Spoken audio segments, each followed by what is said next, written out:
Dans un contexte sensible avec les faits du passé révélés par l'affaire Betaram, l'enseignement catholique recrute et le faisait savoir récemment lors d'une première édition épinale du salon Teach It, l'occasion de découvrir les 25 établissements vosgiens sous contrat.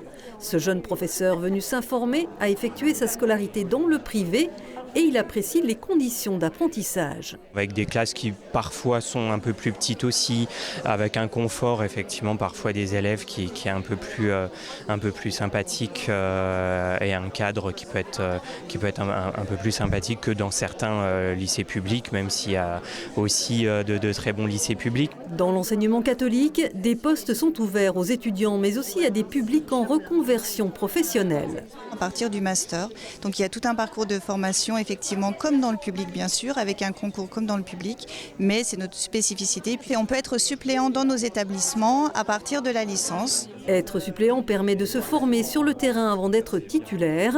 Un salon où enseignants et parents d'élèves ont aussi fait valoir leur choix pour le privé. Il y a un réel projet qui se vit, donc c'est vrai que c'est très très intéressant. Il y a toute cette partie pastorale sans que ça soit clairement de la religion, mais qui apporte des valeurs vraiment aux enfants, que ce soit de la fraternité, de la cohésion, il y a toutes ces choses-là. Il y a une inclusion de chaque enfant dans son projet, un accompagnement qu'on peut leur donner.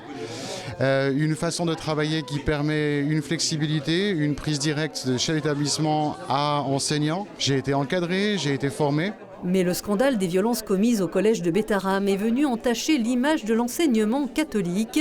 Ses responsables mettent en garde contre la stigmatisation de l'institution en général. Nous avons découvert avec stupeur et des situations d'agression dans certains établissements. Nous travaillons autour d'un programme de protection des publics fragiles, d'un plan boussole, où tous les acteurs sont concernés. Donc nous sommes extrêmement vigilants à la mise en œuvre de ce protocole.